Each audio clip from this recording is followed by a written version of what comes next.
सबसे पहली बात है हमारे आहार शुद्धि, मन शुद्धि। देहाती भाषा में कहते हैं जैसा खाओ अन्न वैसा बने मन। पहले आहार शुद्धि, मन शुद्धि। अगर जैसा खाओ अन्न वैसा बने मन। किसी भी प्राणी को दुख देना। हनुमान चालीसा का भी पाठ करते हैं। ये अपनी वासनाओं की, अपनी जिह्वा को थोड़ा रोको यार। शराब पीते हो, मांस खाते हो, अंडा खाते हो, इस तरह के व्यवहार करते हो और हनुमान जी और शंकर ये ऐसे प्रसन्न हो जाएंगे, ऐसे काम बन जाएगा? कुछ नहीं बन जाएगा। अवश्य में भोक्तव्यम कृतम कर्म शुभाशुभम। जो तुम कर्म करोगे तुम्हें भोगना पड़ेगा। चाहे मुर्गा हो चाहे बकरा हो, सब जीव अपने प्राण बचाना चाहते हैं। सब जीव, तुम उनको काट कर खाओगे वो भोगना पड़ेगा। राम जी के रूप में भगवान ने यदि बाली के चरण में बाण मारा तो भगवान श्री कृष्ण के चरण में व्याध के रूप में उसने बाण मारा। देखो ना, लीला देखो। भगवान ने अंतिम अपनी लीला जो श्री कृष्ण लीला है वो यहां संपन्न की कि भगवान के चरण में व्याध जो है बाण मार रहा है।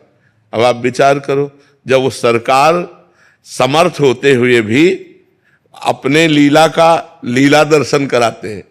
श्रवण कुमार के वध का संयोग बन गया दशरथ जी के हाथ से, शब्द वेदी बाण मार दिया। तो देखो उनका जो कर्म था वो तड़प तड़प के अपने पुत्र भगवान राम के वियोग में प्राण त्यागना पड़ा कि नहीं पड़ा? भगवान उसको मिटा सकते थे लेकिन भगवान नहीं मिटाते। अवश्य में वो भोक्तव्यम गीता जी में कहा है। इसलिए हमारी प्रार्थना है कि तमोगुणी भोजन का त्याग करो, सात्विक भोजन और संयम से रहोगे तो तुम में जो बल आएगा वो एक महान पवित्र बल होगा। आज बल नहीं दिखाई देता, चेहरे में कांति नहीं है, विचार में पवित्रता नहीं है। ऐसा नहीं, हम पशु नहीं हैं, हम मर्यादा से चलने के लिए है। हमारी मर्यादा बनाई गई, शास्त्र मर्यादा हमारी कानून व्यवस्था है। यदि हम शास्त्र मर्यादा से चलेंगे, शास्त्र कानून से चलेंगे तो हमारा मनुष्य जीवन सार्थक हो जाएगा, नहीं तो निरर्थक हो जाएगा। जैसे आजकल बच्चे कहते हैं हम स्वतंत्र हैं। नहीं, स्वतंत्रता नहीं। माता पिता की आज्ञा की परतंत्रता, शास्त्र की आज्ञा की परतंत्रता, गुरु की आज्ञा की परतंत्रता, कानून की परतंत्रता, अगर ये स्वीकार करोगे तो स्वतंत्र हो जाओगे। अगर मनमानी करोगे तो परतंत्र हो जाओगे। मनमानी स्वतंत्रता नहीं होती, मनमानी इंद्रियों की परतंत्रता होती। जो इंद्री कहती वही हम कहते हैं। आप अपने को स्वतंत्र समझते हैं इंद्रियों के गुलाम, मन के गुलाम, तो स्वतंत्रता कहाँ है? स्वतंत्रता तब होगी जब हमारी बात पुनः समझ ले। शास्त्र आज्ञा के अधीन चलोगे, गुरु के अधीन चलोगे, संतों की वाणी के अधीन चलोगे। भगवान शास्त्र और संतों के रूप में विराजमान है तो आप स्वतंत्र हो जाओगे, माया मुक्त हो जाओगे। तो आचरण और भोजन ये दो का बहुत बड़ा योग है। अगर हमारा भोजन ठीक तो हमारे आचरण ठीक होंगे, हमारे आचरण ठीक तो हम भगवान को प्रसन्न कर सकते हैं। गंदा आचरण। अभी कल परसों एक प्रश्न आया था कि गांव देहात में महाराज जी क्या है कि छोटे छोटे देवी जी के मंदिर हैं और गांव में किसी के घर में बच्चा हो रहा है या शादी हो रही है तो महाराज जी बकरा लेके और फिर उसका वो करते हैं, बलि देते हैं। फिर महाराज जी फिर पूरे गांव वाले आते हैं, फिर पूरा मांस वो करते हैं। मंदिर भी जा रहे हैं महाराज जी, देवी की आराधना भी कर रहे हैं। ये सब भोजन, ये आसुरी वृत्ति है, इससे भगवत प्रसन्नता नहीं होती। हम सबको ये बताना चाहते हैं, जगदम्बा को जगत जननी कहते हो तो बकरे की भी माँ है। जगत जननी है ना, माँ अपने पुत्र की बलि से प्रसन्न कैसे हो सकती है? हमें तो नहीं समझ में आता। और जब वो जगत जननी है तो बकरे की भी माँ है, वो भैंसे की भी माँ है, वो गाय की भी माँ है। वो माँ जो जगत माता है वो अपने पुत्रों की बलि से प्रसन्न कैसे हो सकती है? अगर वो प्रसन्न होती तो तुम्हारा मंगल हो जाता। किसका मंगल हुआ बकरे की बलि चढ़ाकर? हमें बताओ। देवी अप्रसन्न हो जाएंगी अगर नहीं किया ऐसा, तो महाराज जी ये भी माने। अरे अगर वो अपने स्वरूप में आ जाए तो सबको चाट जाए उनको। वो तो महाकाली है, महाकाल स्वरूप भी है। तो वो दुष्टों का संहार करने के लिए रूप माता जी ने धारण किया। वो दुष्टों का खून पिया। जो संसार के पवित्र जीवन जीने वालों के लिए वो मृत्यु काल रूप थे। जैसे महिषासुर शुम्भ निशुम्भ रक्त बीज, माता जी ने इनका श्रृंगार किया। इन बकरी बकरों का थोड़ी श्रृंगार करने से माता जी प्रसन्न हो जाती है।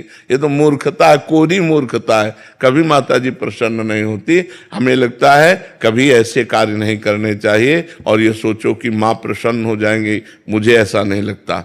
माँ ऐसे नहीं, कुपुत्रो जायते क्वचिदपि कुमाता न भवति। माता जी तो तब प्रसन्न होंगी जब सब पर दया करने लगो, सबको सुख पहुंचाओ, नाम जप करो, अच्छे आचरण करो, तो जगदम्बा प्रसन्न हो जाएगी। अगर फिर से उनको प्रसन्न करना है महाराज जी, और ये प्रथा चली है, और जैसे किसी के घर में पुत्र देखो शास्त्र में विधान है, नारियल की बलि, नींबू की बलि, इनकी बलि सात्विक बलि दे।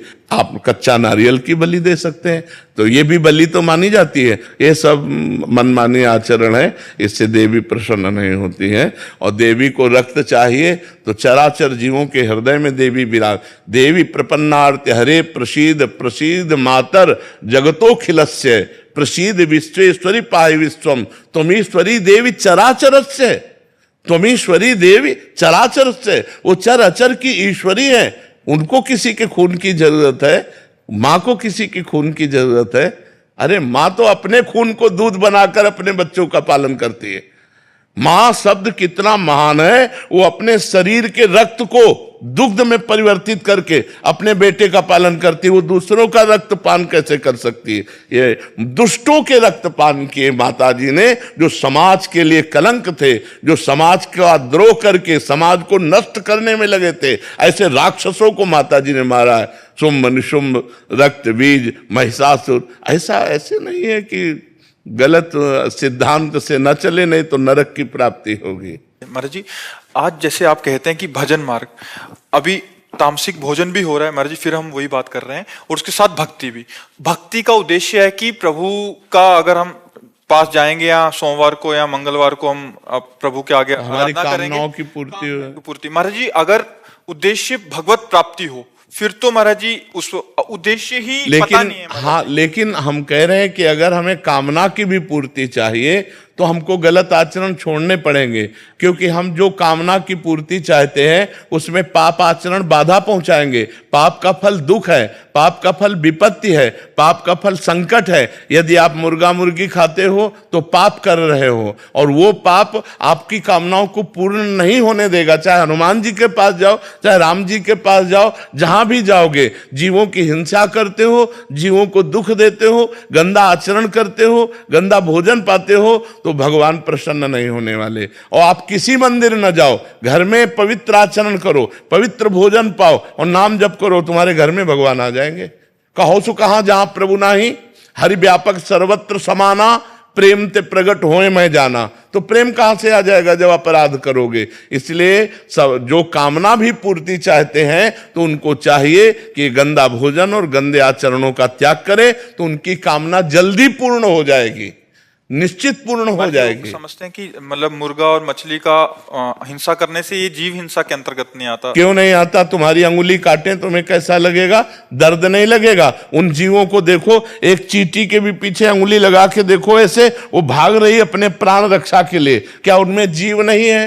क्या मुर्गा अपना प्राण बचाना नहीं चाहता?